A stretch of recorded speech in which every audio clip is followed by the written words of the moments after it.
Dengue तापानं आलेल्या कमजोरीनंतर काय खावं? डेंग्यूनंतर बरं होताना शरीर कमजोर होतं तर चिंता करू नका, कारण आज मी तुम्हाला काही सोपे उपाय सांगणार आहे। तर आपल्याला माहीतच आहे की पावसाळ्यात डासांचं प्रमाण जास्त वाढत असतं, ज्यामुळे मलेरिया, डेंग्यू किंवा चिकनगुनिया आणि इतर डासांपासूनच्या आजारांचं प्रमाण वाढतं। आणि हे आजार झाल्यास ॲलोपॅथीची औषधं तर आपण सुरू ठेवतोच, आणि त्यासोबतच आपला आहार देखील तितकाच महत्त्वाचा आहे, जेणेकरून अशा आजाराच्या कमजोरीतून आपण लवकर बाहेर पडू शकतो। याच अनुषंगानं आज आपण डेंग्यू तापानं आलेल्या कमजोरीनंतर काय खावं हे जाणून घेणार आहोत।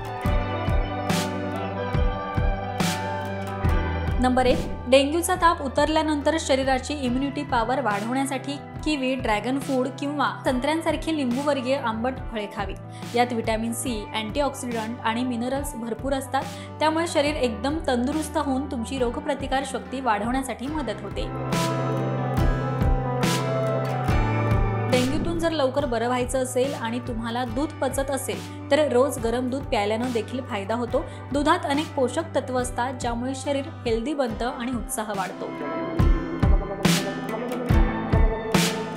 नंबर 3, डेंग्यू तापातून रिकवर झाल्यानंतर तुम्ही शरीरातील कमजोरी घालवण्यासाठी पातळ अन्नपदार्थ खाऊ शकता। पाणी आणि फ्रूट ज्यूस भरपूर प्यावा, अर्थात घरच्या घरी ज्यूस करून प्यायलेलं उत्तम।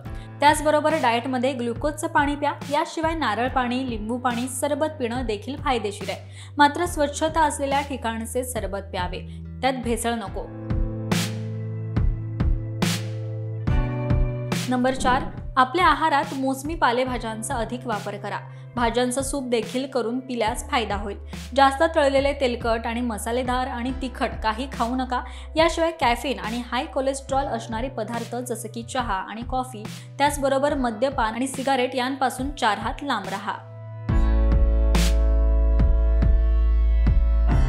नंबर 5, डेंग्यूचा काय तर कोणत्याही आजारात जर पटकन आपल्याला कमजोरी घालवायची असेल तर प्रोटीन गरजेचं असतं।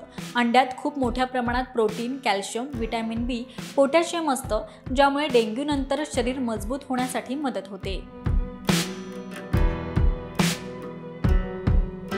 तर तुम्हालाही अशा आजारांच्या कमजोरीतून लवकर बाहेर पडायचं असेल तर आहारात या गोष्टींचा समावेश नक्की करा। आणि ही माहिती तुम्हाला कशी वाटली हे कमेंट करून नक्की सांगा।